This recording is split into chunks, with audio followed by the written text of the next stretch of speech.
Bom dia e a paz do Senhor para todos.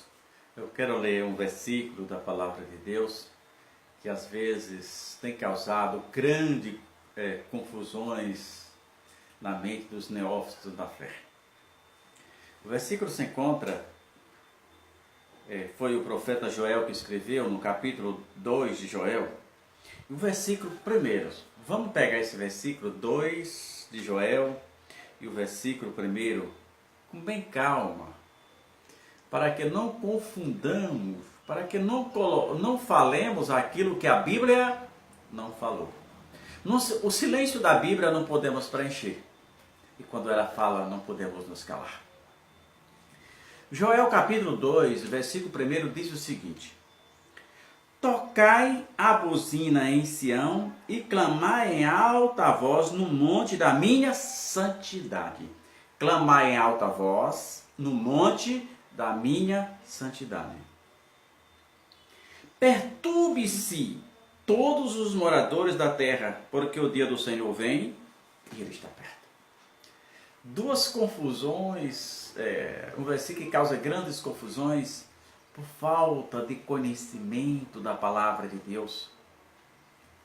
Em nenhum momento Jesus mandou ninguém gritar, se espernear, a não ser certa feita, quando o profeta Isaías estava entre as duas portas de Jerusalém, as duas passagens, e ele precisava falar mais alto, que é para que as pessoas que passassem ali ouvissem.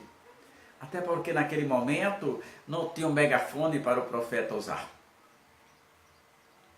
Aí você vê alguém se esperneando, gritando, e ia dizer, não, mas está escrito clamar em alta voz. Alto lá.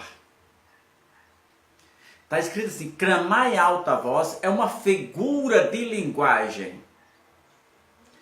Clamar em alta voz no monte da minha santidade. Jesus, olha a diferença aqui agora. Jesus não mandou clamar ninguém para um monte clamar, porque o lugar não interfere na vida do adorador. É o adorador que faz o lugar. Aonde é o lugar de adorar? Aonde tem o adorador. Agora, nesse versículo de Joel, em momento nenhum, ele manda você sair clamando em alta voz. Ele diz, tocai a buzina em Sião e clamai em alta voz no monte da minha santidade, ponto e vírgula. Outra coisa, Jesus não mandou você perturbar ninguém. Está escrito assim, clamai em alta voz no monte da minha santidade, ponto e vírgula, perturbem-se todos os moradores da terra, porque o dia do Senhor vem. Jesus não mandou, meu irmão, você sair perturbando e gritando na porta dos outros, não. Não é bíblico. Está escrito, Jesus mandou perturbar, não. Jesus disse que ele iria se perturbar. Jesus falou que ele certamente se perturbaria, porque o dia do Senhor viria. E quando o Senhor viesse com o seu julgamento, certamente o preço seria muito alto, principalmente para aqueles que iriam para o cativeiro. Então, em um momento, Jesus mandou primeiro clamar, aqui nesse versículo de Joel, ele manda clamar no monte da sua santidade. Santifique a sua vida. Já é santa, santifique mais ainda. Mais ainda você deve santificar a sua vida. Deve colocar a sua vida no altar. Porque o lugar não vai interferir na vida do adorador. Não existe um lugar específico para adorar a Deus. O lugar de adorar a Deus é onde tem alguém comprometido com a sua palavra. Onde tem alguém que assume a responsabilidade e lembra, não, eu escolhi andar com Cristo e para tanto eu vou fazer isso. Esse é o lugar de adorar a Deus. Pode ser no seu trabalho, no banheiro do seu trabalho, trabalhando lá na enxada, limpando, dirigindo um carro, aonde quer que for, este é o lugar específico para você adorar ao Senhor. Ah, mas a Bíblia está dizendo aqui no profeta Joel que eu tenho que clamar no monte. Não! A Bíblia diz, clamai no monte da minha santidade. Isso não é um monte de terra, é apenas uma figura de linguagem bem nítida. Clamai em alta voz no monte da minha santidade. Ponto e vírgula. Em seguida, ele não manda você perturbar ninguém. Ele diz assim, perturbe-se todos os moradores da terra, porque o dia do Senhor vem e Ele está perto. E às vezes a gente vê tantas coisas, tantos gritos, tantas coisas espalafatosas, igrejas que parecem mais terreiro de candomblé, sapatearam para lá, para cá, cai. E disse, irmão, isso é poder de Deus. Para com isso, irmão, o demônio está te enganando dentro da tua igreja. O poder de Deus não derruba ninguém não. Clama, se você tivesse santidade, se essa igreja estivesse santificando, perceberia. A igreja precisa pedir a Deus o dom do discernimento do Espírito. Vou dar um exemplo para você de uma coisa que aconteceu numa igreja de porte médio aqui na cidade de Bom Jesus de Alapa, Bahia, alguns anos atrás. Alguns anos atrás o pastor viajara e apareceu uma irmã de fora naquela igreja que todo dia era uma profecia. Era profecia para tudo que é lado e a igreja pegava fogo. A igreja não tem discernimento do Espírito. A igreja está morrendo aos poucos. E o pastor, depois que o pastor chegou, alguém chegou para o pastor e disse, pastor, essa semana está sendo uma bênção. Tem uma irmã de fora aí, que todos os cultos, Jesus está usando ela grandemente. Ele, na sabedoria de homem de Deus, não disse nada. Calado estava, calado ficou. E foi ao púlpito de noite. A igreja estava cheia e aquela irmã chegou e começou a orar. E de repente aquela irmã começou a profetizar no meio da igreja. A igreja começou a se aquecer e pegar fogo e dando glória a Deus. O pastor lá em cima só disse assim, cale-se. Quando o pastor disse cale-se, a igreja toda silenciou.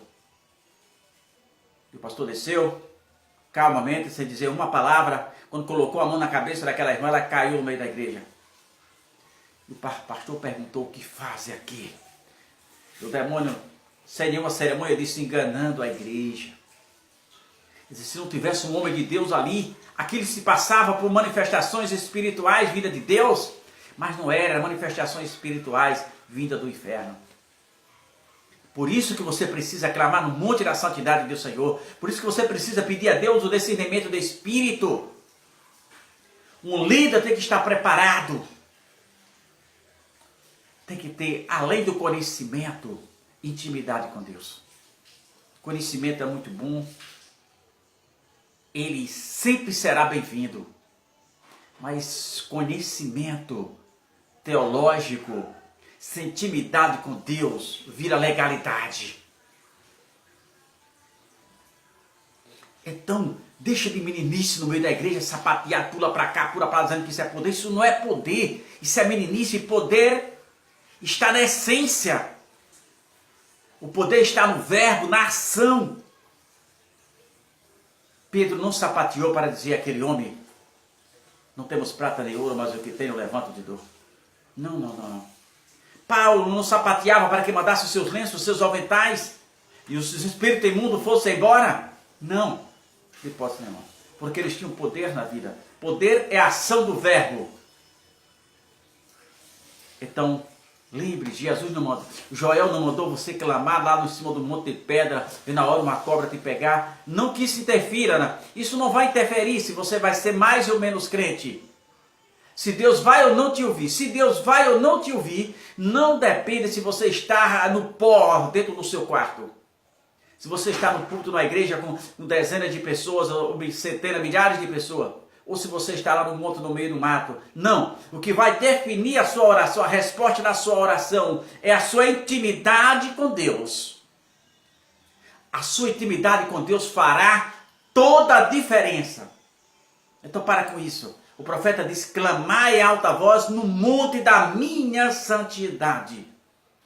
E diz em seguida, ponto e vírgula, e diz em seguida, perturbe-se todos os moradores da terra, porque o dia do Senhor vem, ele está perto.